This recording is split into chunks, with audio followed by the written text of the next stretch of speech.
ভালো থাকবে। থাকবো। এদিকে তাকাও, হাসো। ওই তো হাসছি নে চ। হাসো।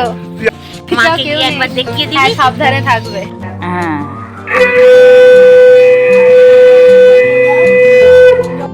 High, it's 25 October. এখন আমি পিসির বাড়িতে আছি, আর আজকে পিসির বাড়ি থেকে ফেরার কথা। পিসির বাড়ি হচ্ছে বর্ধমানে। তো আমি ভাবলাম যে চলো আজকের দিনটাতে যা যা হচ্ছে টুকটুক করে শ্যুট করে রাখি। এখন বসে বসে 2-3টে কাজ করবো। তার মধ্যে একটা হচ্ছে কন্টেন্ট, কিছুটা হচ্ছে আমি ভাববো আমার মাথা অনেক রকম কন্টেন্ট আছে, সেটাকে একটু স্ট্রাকচারাইজ করে। সেটা হচ্ছে যে আমি অলরেডি ইভিলাই নজর নিয়ে অনেক কিছু হচ্ছে ভেবেছি। আমি ChatGPT আমার অ্যাসিস্ট্যান্টের মধ্যে অনেক কথা বলেছি, সেখান থেকে আমি শর্ট আউট করবো পুরো বিষয়টা কীভাবে আর কি,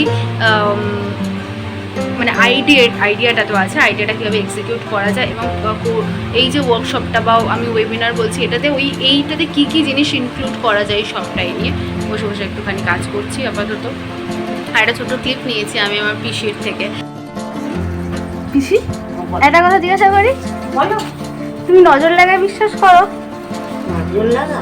হ্যাঁ।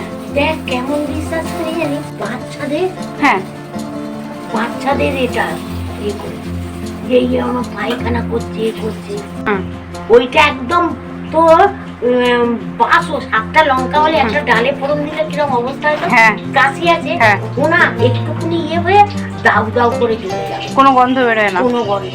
পিসি একটা জিনিস ঠিক বলেছে, বাচ্চাদের বেশি নজর লাগে, বা এমন কিছু মানুষ যাদের এটা রেকর্ড হয়নি কিন্তু রাশি হালকা হয়, মানে অসচেতন থাকে যারা, তাদের বেশি নজর লাগে। জিনিসটা একদম ঠিক কথা। আমি এমনিই জিজ্ঞাসা করলাম একটা গ্রামের মানুষের থেকে যে তার ভাবনাটা কি, সেখান থেকে দাঁড়িয়ে আমার লেম্যান ল্যাঙ্গুয়েজে মানুষের ভাবনাটা কি বুঝতে শুরু করে। ইটস নট অ্যাবাউট যে অন্য কেউ আসছে আমাকে নেগেটিভ এনার্জি দিচ্ছে, সেটা আমি কীভাবে প্রোটেক্টেড রাখবো। ইটস নট অ্যাবাউট দ্যাট যে আমি নিজেকে কীভাবে হচ্ছে ডিফেন্ড করবো, কিন্তু it's all about knowing the truth. তো এইখানে দাঁড়িয়ে মানুষ অনেক কিছু, আমি একটুখানি বলি কারণ এখান থেকে মানুষ অনেক কিছু বুঝবে যে কেন এই ওয়ার্কশপটা অ্যাটেন্ড করা দরকার। এটা একটা ফিয়ার বেসড বিলিফ থেকে তৈরি হয়। ফিয়ার বেসড বিলিফ যে কোনো কিছুই আমাদের বডিতে না আনসেফ ফিল করায়।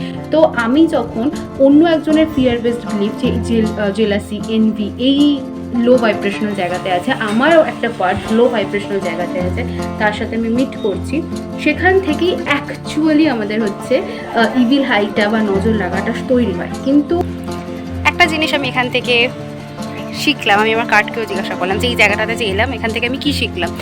এই যে লিমিটেশনসগুলো, ভাবনা চিন্তাগুলো, যে স্ট্রেসফুল জায়গাগুলো আমরা নিজেরা ক্রিয়েট করি, তো সেই জায়গাগুলো যদি আমরা লেট গো করতে পারি, যে এক্সট্রা জিনিসগুলো আমরা নিজেদের জন্য ক্রিয়েট করি, সেটা আমাদেরকে আরও নিজেদের কাছে ফিরে আসতে হেল্প করে। সো এই পুরো ব্লগটা আপলোড করা আছে আমার ইউটিউব চ্যানেলে, যাও গিয়ে দেখে নাও। এবং এই ট্রেন জার্নির পার্টটা সব থেকে প্রিয় এবং ইন্টারেস্টিং, তো তোমরা গিয়ে দেখে নাও ইউটিউবে।